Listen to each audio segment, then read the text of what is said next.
Says we're live. Let's try this again for, I don't know what week we're in.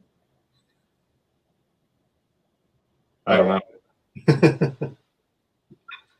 Good afternoon, everybody.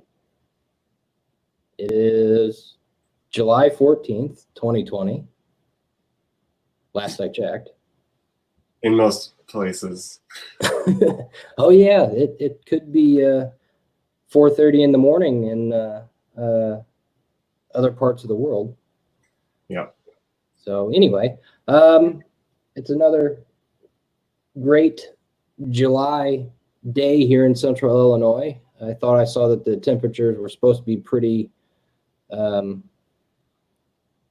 stiff out there in LA this coming weekend. I don't know. It's not bad. It's in the low 80s right now. I can handle that. Yeah, but remember, it's a dry heat. Yeah, it's a dry heat. Just like fire. Well, we got some really good stuff for you guys today. We got way too many photos to share, but I think that's better than not having enough. So yeah. Let's go ahead and do one quick bit of housekeeping. Unfortunately, we are still in limbo with VIA and Go Transit. There are no updates to the licensing agreements for the P42s or the Bombardier cars. Again, as soon as we hear something, we will let everyone know. So again, we hope soon, but we don't know. So let's go ahead and get on into it, Janek. We wanted to cover a couple of other things from the announcement packet for July.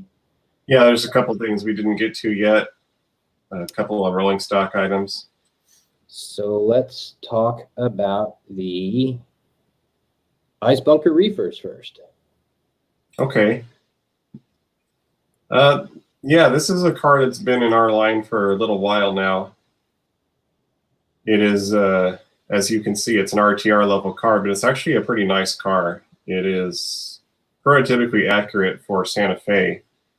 I think the only things that it's missing are like cut levers and brake hoses, but all the dimensions and ice hatches, doors, brake gear, that's all accurate for Santa Fe. Mm-hmm. What we decided to do with these cars this time around is we have, as you can see, the different Santa Fe schemes that we're offering. The Scout, the Grand Canyon, and then the larger Santa Fe logo. The map that you see there in the lower left corner is actually the other side of the Scout and Grand Canyon cars. They had a map on one side and then the slogan on the other side. Okay, so the map car is the other side for the Scout car, and then the slogan car is the other side of the Grand Canyon. The map, I believe, is on the other side of the Grand Canyon and the Scout cars. Oh, okay. All right. The big logo, Santa Fe logo, was on both sides, I believe. Okay, yeah, I see. Because looking at the brake rigging, yeah. So yeah. This is all one side of the car, these three. All right, all right. Yeah. So we got 3 packs with 3 different numbers for each of those 3 versions, as well as a single unnumbered car. Now, why are we doing unnumbered cars? Well, these cars were running in huge sets, and we thought that offering an unnumbered car would be a good idea for people who want to maybe make a super long train, or maybe they missed out on some of the previous releases of these cars and they want to add onto their train. Now with this unnumbered car, they can have basically as many as they want. All you got to do is just add the road numbers. Everything else is already there. Okay, so it's almost like our data-only Trinity cars, except yes, road number is all you have to add for these because it was a Santa Fe car. Okay. Yeah, yeah, exactly. And the era for these cars, anywhere from the 1940s all the way up into the 60s and even the early 70s on the Santa Fe. So they were in widespread use. Yeah, because they're a steel-sided car. They're not wooden. Right. So, okay. And a 50-foot car at that, so pretty good capacity versus a 40-footer. Right, right. Yeah, those, like you mentioned a little bit ago, those are very nice cars. You know, too bad those aren't what would go behind my UP turbines. No, I'm afraid not. And then after the Santa Fe, we've got some other road names for this car. And of course, as many of you know, these road names are not entirely accurate for this type of car. They're more of a representative paint scheme for a 50-foot reefer that was similar in appearance, but not exactly the same. Okay. So, RTR line. Right. So, all right. Good And deal. I believe these are all schemes that we've offered before with new numbers for those 4 road names that you see there. Okay. And so the 3-packs are the Santa Fe only. Correct. And then also to reiterate, if there is a 3-pack, the road numbers in the 3-pack are different, and they are different from the single car as well. And different from any other Santa Fe 50-foot ice reefers that we've done before. So you have no risk of duplicates with any of these. Right. So, and that's also a good point to make, is we keep track of previous road numbers that we have produced on items such as this to make sure that we do everything possible to not duplicate a road number. Yeah. So. Someone's asking if they have sound units. Sound of the ice melting, maybe. Right. Maybe next time. Yeah, no. So no sound in these cars. No. I think the last thing to say about them is that they are also available in N scale. Yes, that is correct. These are available in N scale as well. So good deal. Let's talk about some fire trucks. These are also in the July announcements. Yeah, this is our Ford C cab. And for those of you who know a little bit about the Ford C, it was a cab over medium duty truck that was produced basically from the 1950s up until 1991. So a very large production run for that cab. So the prototype for these trucks, I want to say, is 1970s, 1980s would be when these were constructed, and then they were in service, of course, many years after that. And what we've got for the paint schemes is some kind of generic fire truck paint schemes, common paint schemes that you would see on cities across the United States. Okay, so there's no specific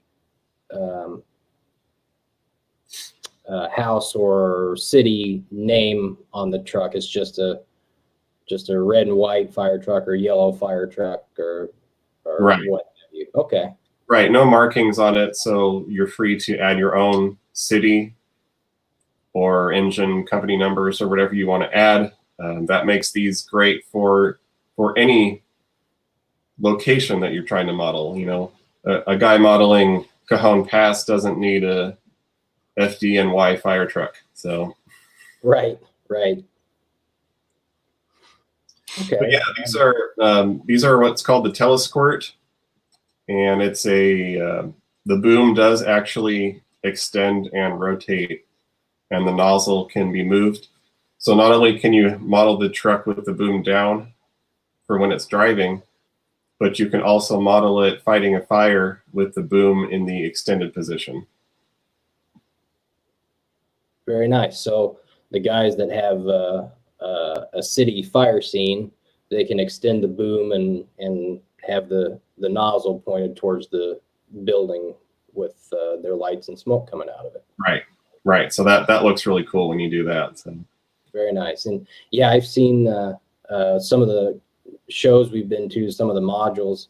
They've got a real elaborate fire scene. It's really pretty cool looking. Mm-hmm. With the lights and the smoke coming out, I've seen that. Right. Just take a smoke unit from an O-gauge locomotive and put it down in the base, and you'll have more smoke than you'll ever know what to do with. All right, cool. So those are the Ford C Telescope fire trucks that are open for pre-order right now, and the orders are due on July 31st. All right. And let's talk about some single sheathed 40-foot wood box cars.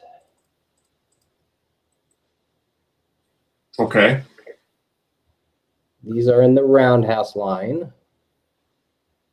So pretty basic. I do believe that they have stirrups. It does look like it, but other than that, I think everything else is pretty much molded on. This is, again, entry-level product. Not for everyone, not for all the prototype guys, but it's a good consist filler for some of the older prototype stuff. It's a good entry-level item and fills a niche market. Yeah, definitely. Fills a void in the anywhere from the 1920s all the way up into the 1950s for most of these cars.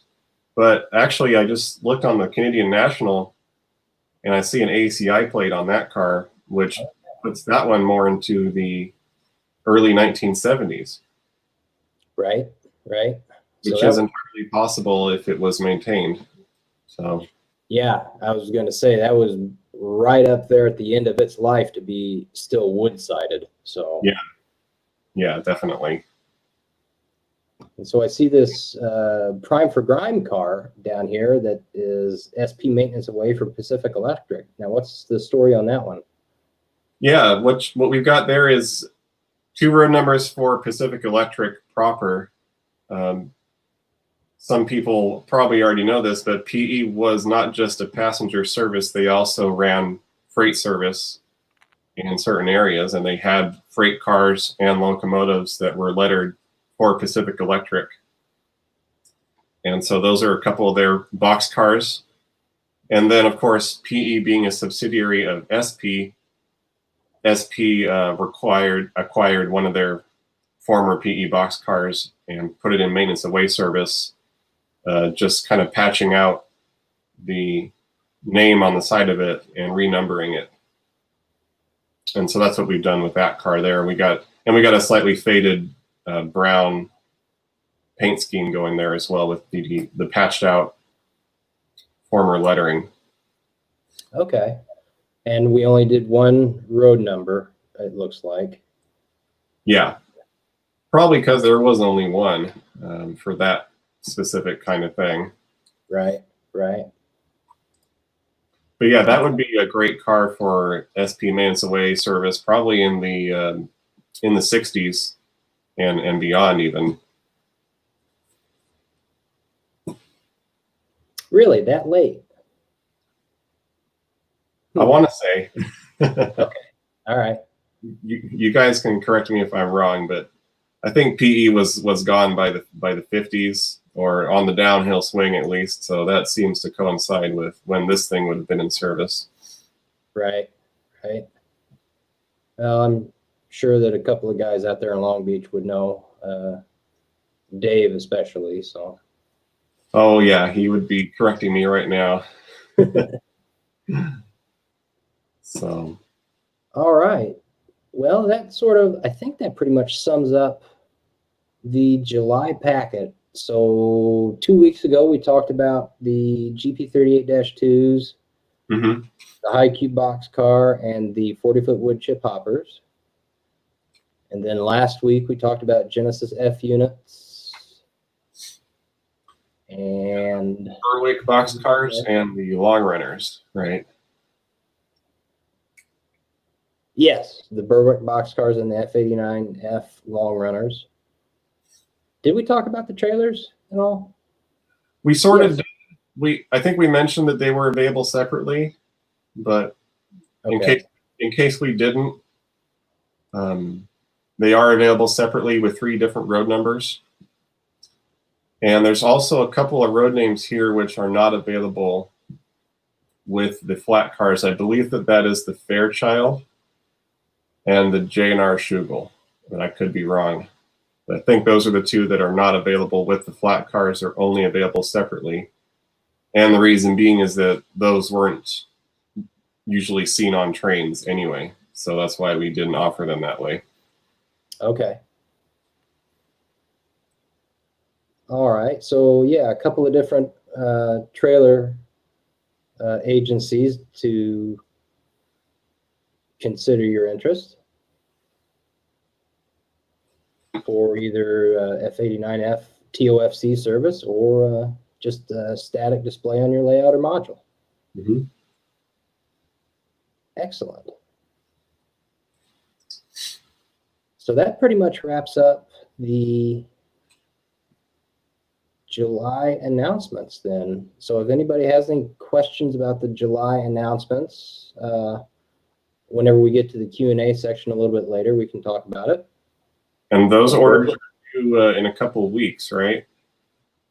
Yes. So those orders would basically be due 2 weeks from this Friday. Okay. So the 31st of July. Yes, according to the announcement packet, which should be accurate, the pre-order deadline is July 31st. So okay, cool.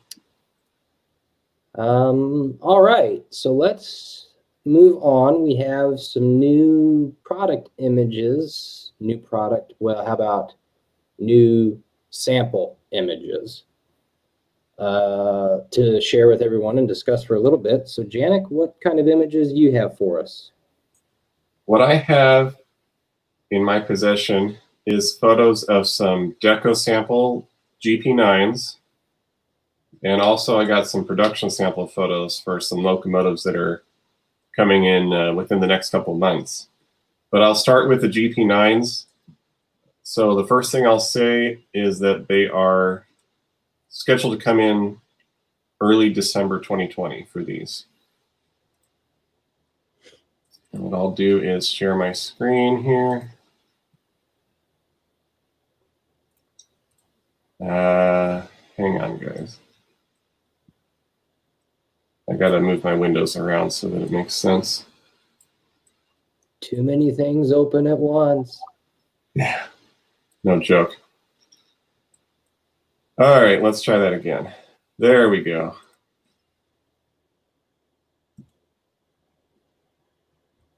Ooh, torpedo tubes.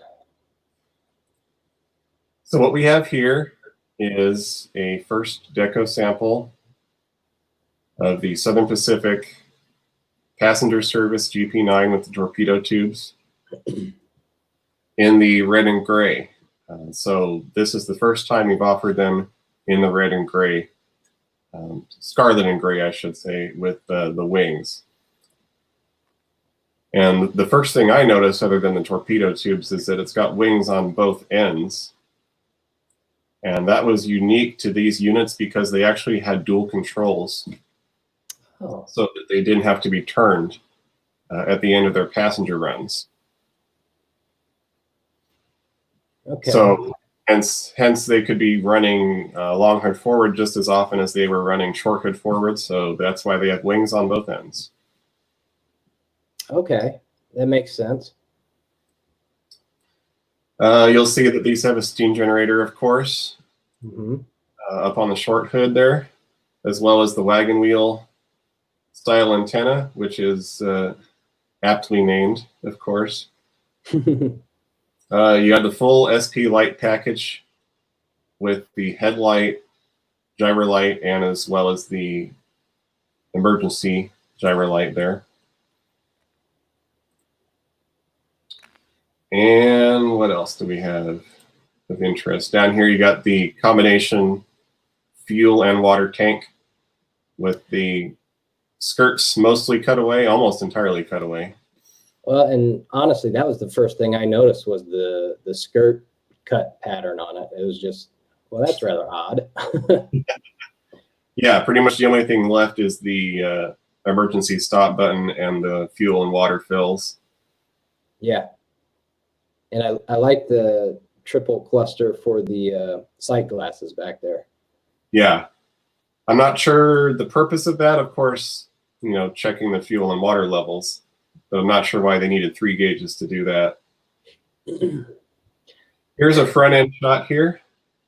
As you can see, this type of pilot is, as far as I know, unique to these units. Somewhat like a Chessie Rock pilot, but with this additional piece in the middle with the holes in it. So that's a prototype specific feature that we have there. And again, the lights, as we talked about, steam generator. So we're getting a couple of comments about the antenna on these. Have we checked into the antenna placement on this unit, Janek?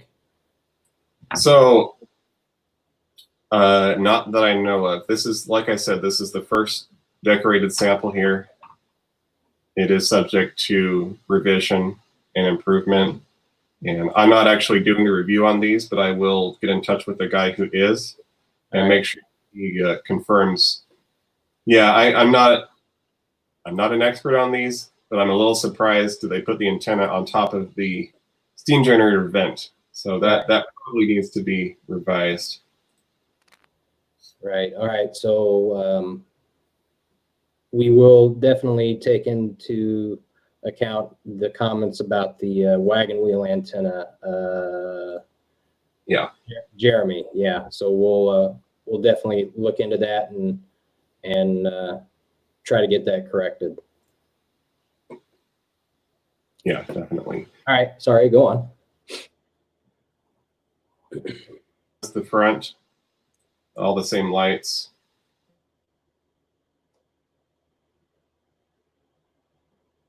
Which is a neat detail. And again, same pilot setup as on the front. These are 1960s era units. They still have the early style cut levers and as well as the pilot grabs. And as many people know, these were pulling commuter trains during that time period up in the Bay Area. Sure.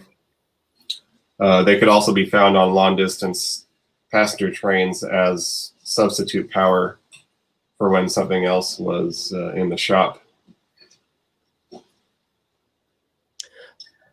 So those would have hung around for a little while then, I guess. Yeah. Yeah, these some of these lasted into the rebuild program and they got rebuilt into GP9Rs, but they still kept their torpedo tubes. Well, and that's what I was just going to ask, if these are rebuilds or if these were as delivered. So these are repainted into scarlet and gray, but they are mostly as delivered as far as the details. Okay. All right. So moving on, next thing I wanted to show you guys, another GP9, something a little different. Ooh, north of the border. So there you guys can see Grand Trunk Western. This is a GP9 in the as delivered green and yellow scheme, which is very similar to Canadian National as well as Central Vermont.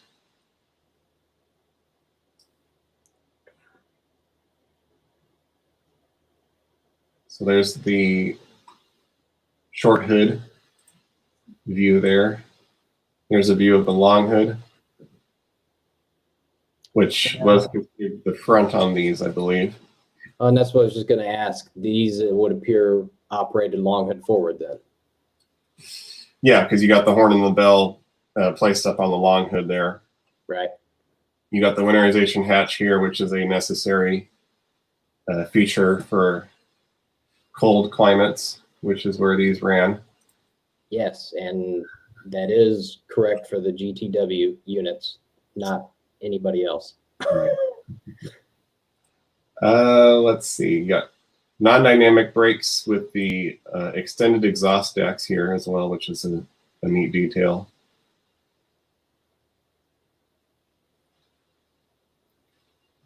As delivered units, so they've got the full GP9 style skirts with the inspection slots there. And these are first decoration samples? Yep, first decorated samples. Looks pretty good to me. I was going to say, I'm not sure if there's any errors in it, but the decoration on it looks wonderful. So we need to give our compliments to our factory. Yeah, I mean, I was looking around this separation here and also here, and I don't have any issues with that. So, and then I got one more shot to show you guys. It's kind of the same thing. It is the same thing, just the other side. So there's the cab there with the class number on it. Don't ask me what that means. But that is right off of the photos. So there you go, guys. Grand Trunk Western GP9s. These are due in early December. And so some of the updates, if anyone is not familiar, these are coming with LEDs. They are coming with the dual cube speaker assembly that we have updated a lot of our models to. Mm-hmm. And the DC units are coming with the 21-pin motherboard for anyone that would like to install a different DCC decoder of their choice or leave it in DC. So. Yeah. So next up, these are the F59 PHIs that we announced, February 2019. So that's a while ago. And we actually recently got some production samples of these. They are due in late July, as you can see here. And I just wanted to show you guys one shot. Ooh. So these are freshly delivered from EMD. You got 3 row numbers here out for testing. This is on the Highland Pacific layout, actually.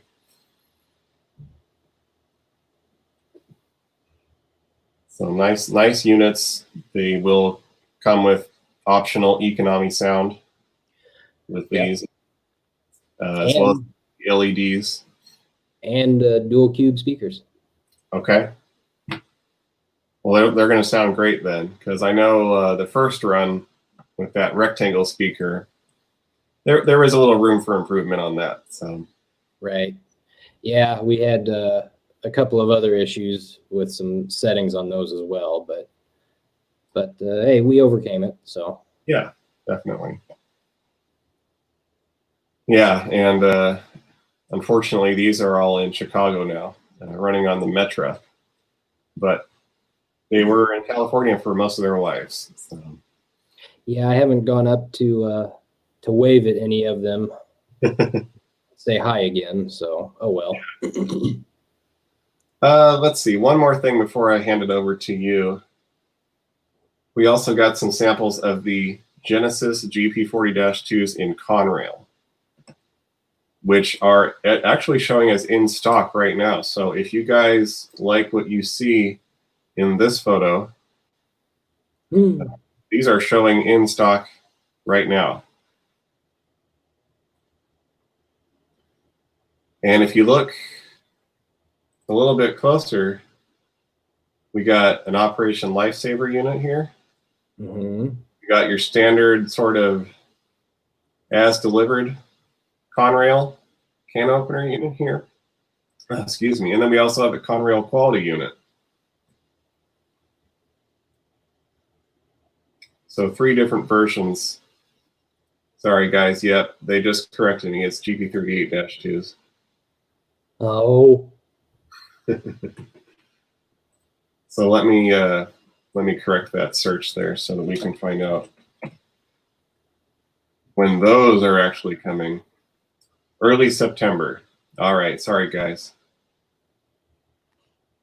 Come on. I'll take the heat on that one. Early September. So that so there you go.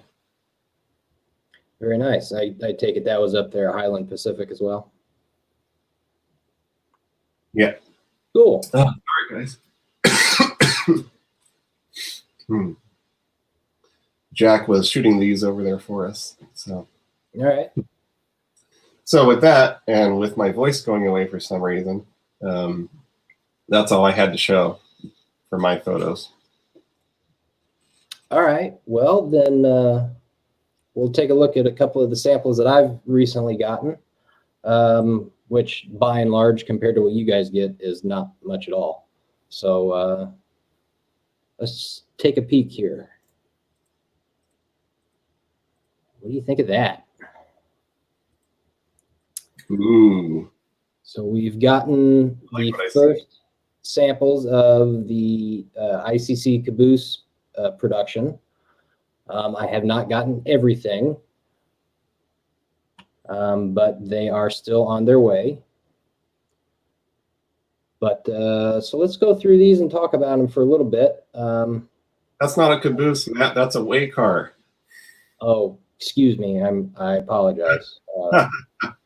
Just like those were GP40s, right? Oh, wait. Oh, well, yeah. I'm going to go sit in the corner after this.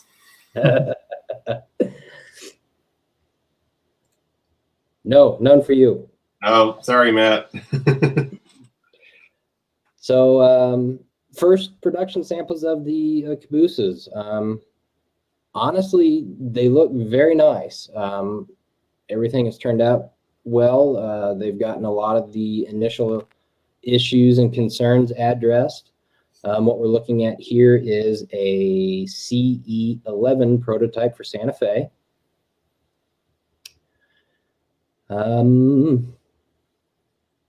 Yeah. So that's pretty much the as delivered look for those.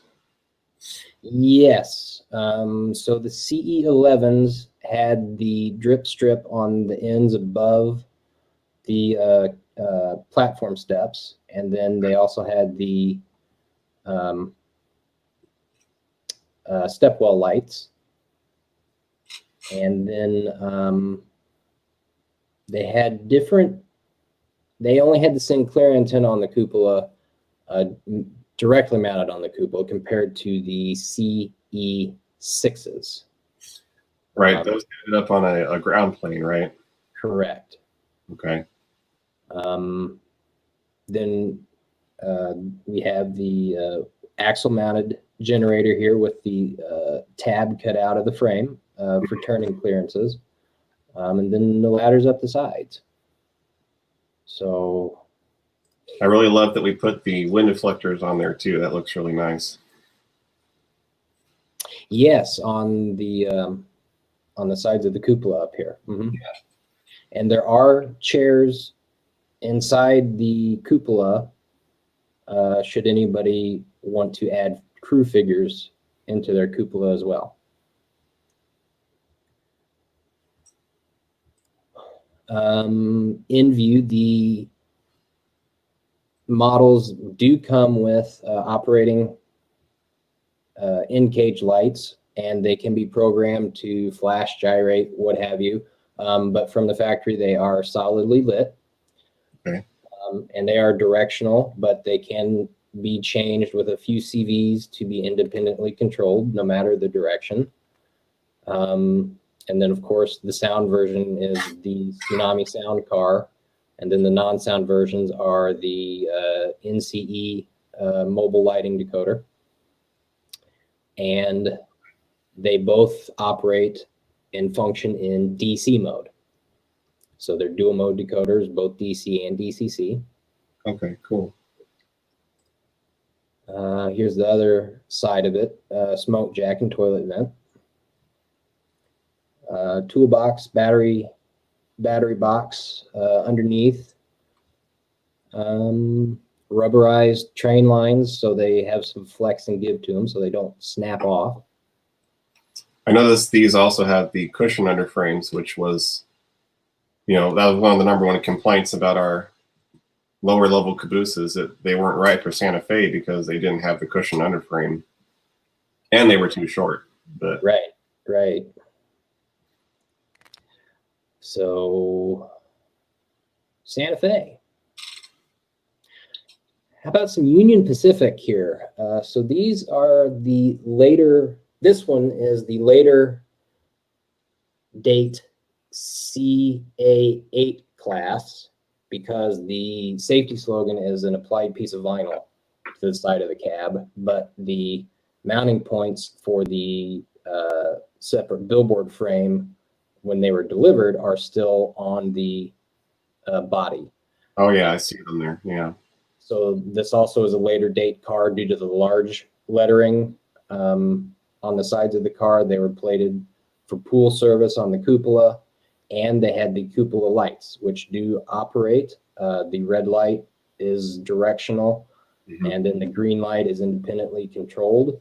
From everything that I have read, the red light was lit, of course, for the rear of the train for approaching trains at the rear, but the green would be lit on the front of the cab to let opposing traffic know whenever this train was parked in a siding that the switch was locked in line for the opposing train. Okay. Like make sure that they knew, okay, your guys are lined and locked, you're not going to run into the back of it. Right. So, and then of course, since this is a later car, this has end axle mounted generator. And then this is has roller bearing caps on it, and it is still the swing arm hanger truck. There were some tooling refinements that we also did to this caboose. We got some details added compared to the deco samples. We had the flag holders on the sides of the body.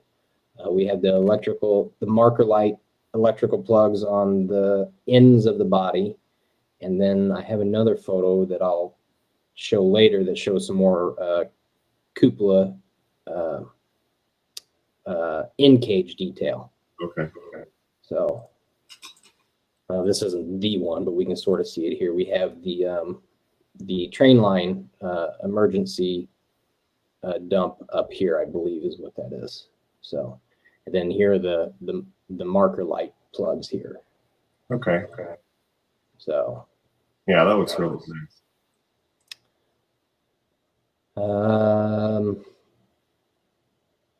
Just a good site profile shot of the caboose. I mean, they really, I've gotten happier with them the more and more I see them. So that's always a good sign when I get happier as the time goes on. So here's a good profile shot showing some of the added details and everything like that. Keep in mind, this was shot in high sun, so some of the shadows are a little more exaggerated than others. So yeah, when you're photographing models, the shadows don't seem to scale quite correctly. So that's always a problem. Seaboard. So this one I was actually rather curious about, because this one sort of came out of left field whenever we began talking about this project in general. But the Seaboard, and this is still a riveted car, it's not a welded car. It was pretty interesting to learn about the Seaboard. The stacked windows was because there were bunks in this end of the caboose, and they were stacked, one window for each bunk. But if you also notice, these end windows don't have any glass in them, because that's where the crew was when they slept, so they kept it dark. Ah, that makes sense. So just some neat little tidbit information about them. I like the toilet drain right there, right down onto the tracks. That is definitely a 1950s era feature. Yes, always working in the most sanitary conditions. So that shows that end platform better, and we have the International Car logo printed on the ends, and then of course your road number on the end as well above the door.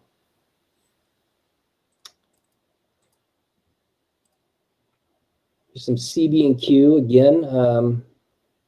This is the NE13 class Caboose. Pretty much as delivered, no modifications, pretty straightforward Caboose. Pretty basic, really. Then of course these were delivered around 64, I think. I believe so. It might have been a little earlier than that, but that would be about right. Because the enclosed bearings, the oil bath bearings. So, but then of course you have your operating in-cage light, which again with the decoders is operational. So, B&O. So this is one of the early delivery C26 cabooses. So this is the first half.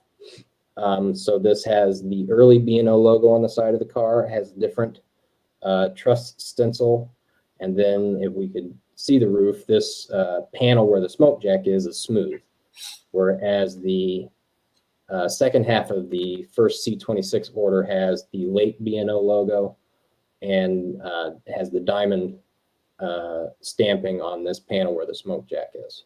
So okay. We can reproduce that version. That's good to know. Right. And they're both in this delivery that is slated for later. That is supposed to leave our vendor later this month, and then it should arrive in August. So okay. So August delivery for all these cars, and that's good to know as well. That's the plan at this time, yes. And so you can sort of see, you can see the diamond pattern here on this panel, but you can see this panel here is smooth. So okay. I also noticed that there aren't really any marker lights at this car. They've just got the reflectors on the ends.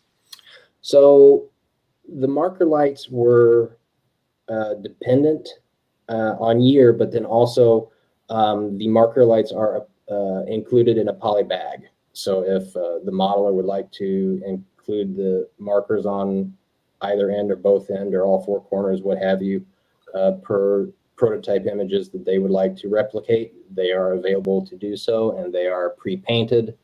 And there's a little drill jig template included with the model. So you're set up and can apply marker lights until you're content with your model. Cool. That's really good to include a drill template like that. I mean, that otherwise you wouldn't know where to put them. So that's good. Okay. Fort Worth and Denver. This is a Burlington route car, but this was an actual Fort Worth and Denver owned car, which would ultimately go to the CB&Q at some point. Yeah, this one's quite a bit different in the decoration from the CB&Q one that we saw. Right. It doesn't have the full stripe down the side. Their age, they came with the ACI label on them, so that's why we have applied it to the model instead of included it in a poly bag like we did for the CB&Q. The end cages for Fort Worth and Denver were painted yellow, and if you'll notice, the end cage lamp is different for the Fort Worth and Denver compared to the CB&Q. See how this one has square housing? Okay. And then this one here has a rounded housing. I'm glad you pointed that out because I would not have noticed that. So I also noticed on the CB&Q they've got the screens over the windows, which is cool. Fort Worth and Denver, the CB&Q. Sorry, Fort Worth and Denver, yeah. So, Pittsburgh and West Virginia. So these were built on the same prototype as the Seaboard Airline, except these have a single chime air horn on them. And so if you get the sound version, the horn is defaulted to have this single chime air horn on it, as compared to the train line air whistle that is on all of the other ones. So just a neat little feature to separate the different prototypes. So when you're switching, doing a backup move, you can blow the horn for grade crossings then, and your friends will be like, where did that sound come from? Oh, the Caboose. Right. And here is the early Union Pacific Caboose, CA8. So we have the smaller lettering, and then we have the separately applied banner for the safety slogan on the sides of the car. We have the oil bath wheel bearing on the sides of the truck, and then we still have the swing arm hanger truck. Okay. So this is all new tooled truck for us. I think this is the first time. No, it's not the first time available in plastic. I think Centralia did it. Yeah, I think so. So, but it's a newly tooled truck for us, correct, for the prototype. So, I noticed too on these cars that we revised the color of the lettering on the slogan there. yes, we did. We found out that they were actually delivered with green lettering, and Okay. then over time, dirt and weathering and sunshine and everything like that faded it to look black. But as delivered, it was green lettering. In a black and white photo, it can be hard to tell. So, Right. So that's good to know.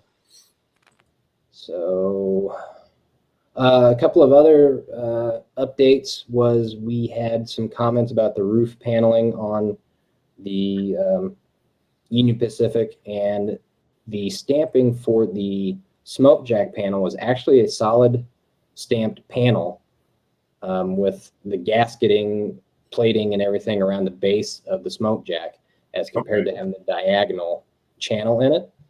Mhm. So this was updated to match the prototype as well. So bunch of tooling refinements. Oh, and here's the better in-cage shot. You can see the added tooling detail for the air part of the air dump here, or the air whistle, or whatever apparatus that was for there. It escapes me right now. And then the plugs for the marker lamps. And that plug detail is only on the CA8s. Okay. So that's a prototype specific feature that we molded in the bodies. Nice. Okay. So Cool. Well, those look So really those- good, man. those are the only Caboose production samples that I have right now.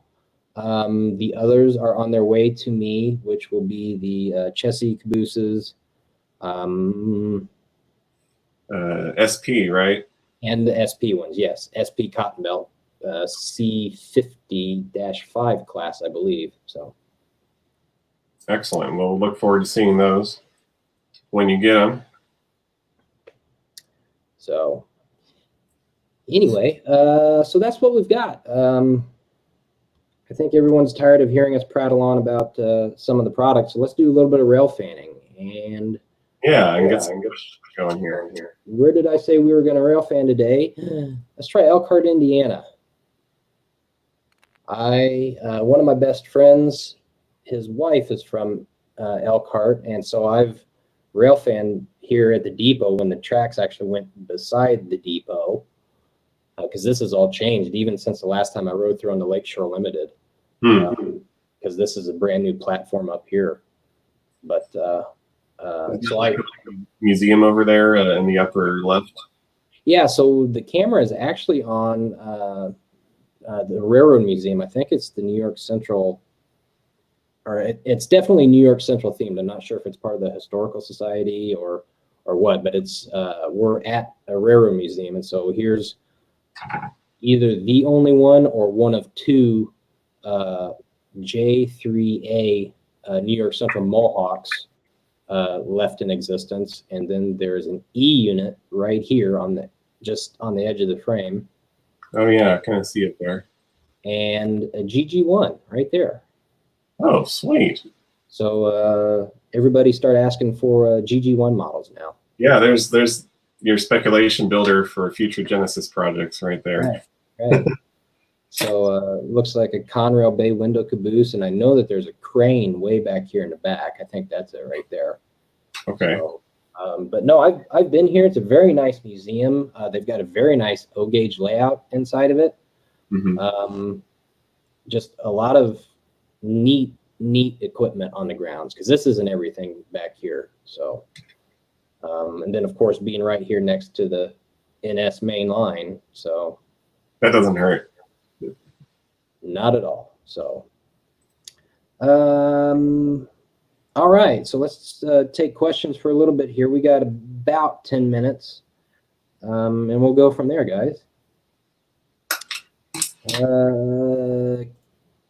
Christopher Acuna, hope the Amtrak California car development is going well. Well, there's our weekly reminder. Thanks, Chris. Whoop.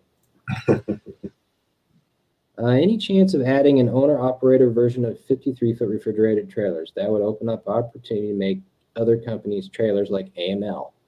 What do you think, Janek? Sure. I think we've done those in the past a couple times, just a plain white trailer. I don't see why we couldn't do some more in the future. So next time we do those trailers, I will try to remember that. Okay. Nicholas Van Etta, any in-scale in the works? Why, yes, there is. There's some new development. One announcement that we're working on later this year that will have an in-scale counterpart, but they will not be announced at the same time, but there will be an in-scale version coming. So sort of sit tight for that. And then I'm working on another Genesis project right now that I hope, and I'm going to try as hard as I can to announce HO and in-scale at the same time. We'll just have to see how the schedules play out. But there is in-scale in the works. I can assure you that. So we haven't forgotten about you guys. It's just one of those area of opportunities that we're trying to get everything completed. So definitely. Jacob Morgan, more steam locomotives. You know, I have actually been looking at a couple of steam projects a little bit closer now. I'm not saying that they are within the next 2 years, but I'm definitely working that way towards steam locomotives. Yeah, I saw that email that came in, which from Matt.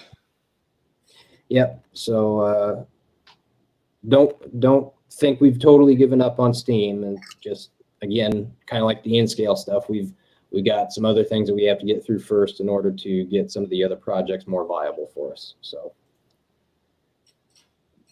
let's see. An SP Pacific is needed, so I guess that would go back with the steam locomotive question just a second ago. Mm-hmm. SD low nose and high nose with short and long fuel tanks. That would be a wonderful model because there's, of course, all of the original owners of them, but then you have all of the secondary and third tertiary owners of those guys. So that would be awesome. I would be in for California Northern if we ever did those. I think that all the California Northern units would be purchased by the Athearn team, probably. C30-7s. That goes along with the SD7s and 9s a minute ago. I mean, yes, obviously they're totally different models. I'm not that ignorant, although I play one on TV. But our want and desire for the C30-7s is just as high as the SD7s and 9s. So totally agree. Modern Amtrak auto train auto racks in HO scale. What do you think about that idea, Janek? That's an interesting idea. I know Kato made those in N scale, Mm-hmm. and they did Canadian Pacific as well as the Amtrak cars. So it might be worth looking into. Now, is that only an Amtrak prototype, or did other railroads have those? Don't have a guess. I've never actually seen the auto train, so maybe I should get out more. Yeah, I'd have to look into that prototype. It's interesting. Yeah, interesting idea. HLCX SDP45s. Didn't we do those already, Janek? Or were they VMV? I know we did the VMVs, but I'm thinking of the purple and blue ones. Maybe I'm thinking of the 45-2s. Hey, Matt, if you got any photos, you know where to send them. Because I'm not picturing those. It doesn't mean anything. It just means I don't know about them. So I like that one. SP, Utah, and Leaser MK5000Cs. Those would be sweet. Yeah. Very unique. Then you've got the unique whenever they got rebuilt / repowered, because originally they came with those cat prime movers in them. I think they were cat, and then they got repowered with the 645s. Yeah, they got like basically an SD50 body right after that. I think it was the SD50S. Okay. And I saw somebody asking, I think it was either in response or it was, Ed Lewis was asking about SD50Ss. The SD50, SD50S, SD60, and therefore MK5000Cs is a very interesting project concept. I'm definitely interested in them because, again, we've talked about this numerous times on this video chat. We're very limited in the SD50 and SD60 models that we currently have, just the way the tooling is constructed. Yeah, definitely. So I would definitely be interested in revamping that tooling for more variations within the prototypes. So Athearn Genesis SD60M run, Conrail quality, BMP, BNSF, BN, etc. It's been a while since the regular 60M. So you're talking about the 2-window SD60M. I'm interested in that for sure. But if I'm going to rerun it soon, it will be built the same way it was previously. It will not be updated to Genesis 2.0 level. It won't have the edge see-through steps. It won't have the cube speakers. It won't be the heavier drive or anything like that. That's why we've sort of been hesitant to produce it. Because, I mean, we do hear everyone and we pay attention to everyone's comments. We feel that there could be some pushback on it due to the quality of its tooling compared to the quality of the new tooling in SD60M that we're putting out. But you're right, it has been a while.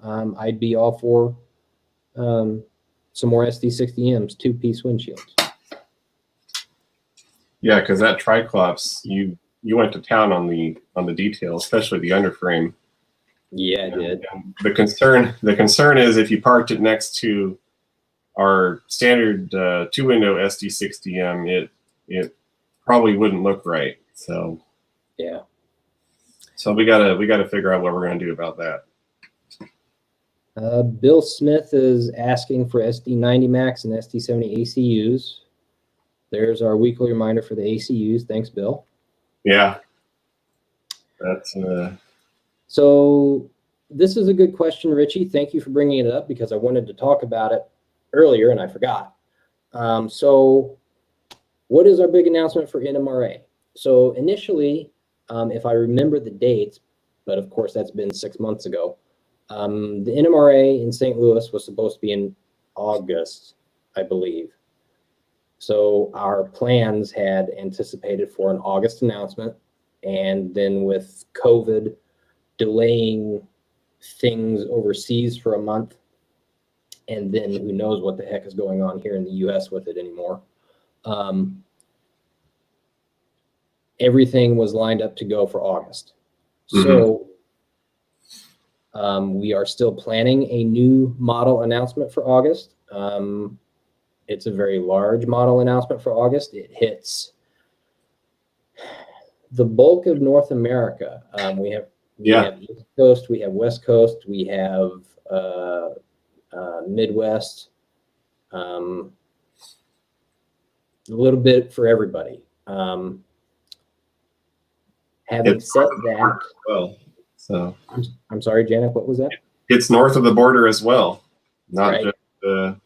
not just U.S. Oh, hey, look, train coming. Oh, all right, cool. However, having said that, we will not be talking about the NMRA announcement this Thursday during the Train World Live virtual National Train Show event. So it's too soon. I do not have my samples to show yet. And we are still working on a couple of internal items here for the new product launch. Oh, wow, that was a really short one. Ooh. Yeah. Who put that train together? Did they missing part of it? I can only hope. Yeah. So anyway, but we still plan to announce it in August, the initial announcement month for the national show. But I do want to remind everybody that we will be live with Train World out of New York on Thursday. I will be live talking about some new product delivery. I will be covering a couple of product announcements and things of that nature, and sort of give a little bit more insight as to how things have been going around here. We have a 10-minute spot, just like all the other manufacturers. Our friends from Soundtracks, George, he'll be having a spot with us, or not with us, but he'll have a spot during the show. So I encourage everyone to tune in on Thursday to the virtual National Train Show with Train World and James Wright from JLWII 2000 on YouTube. So it's a lot cheaper than flying out there. That's true. That's true. So actually, I think that's a good place to stop. I apologize. We did talk a little long today about some product and new samples and things like that. I was taking notes from the suggestions, guys. I know we can't reply to them all, but trust me, I'm taking notes, especially the ones that we already have tooling for. So. Yep. So thanks everyone for tuning in today for another Athearn Train Tuesday. And don't forget to join Train World and myself Thursday evening. I believe that starts at 6 p.m. Eastern, which would be 3 p.m. Pacific. Okay. We should see if we can put a link up on the Facebook page for that. Right, right. So there we have it. Again, thanks everyone for joining us. Stay safe out there. Keep working on those models. Wash your hands. And it's been good. We'll talk to you next week. And I'm going to go relearn what a GP38 versus a GP40-2 is, because apparently I forgot. All right. There will be a test later. All right, guys. We'll see you next time. All right. Thanks, everyone. Have a good afternoon.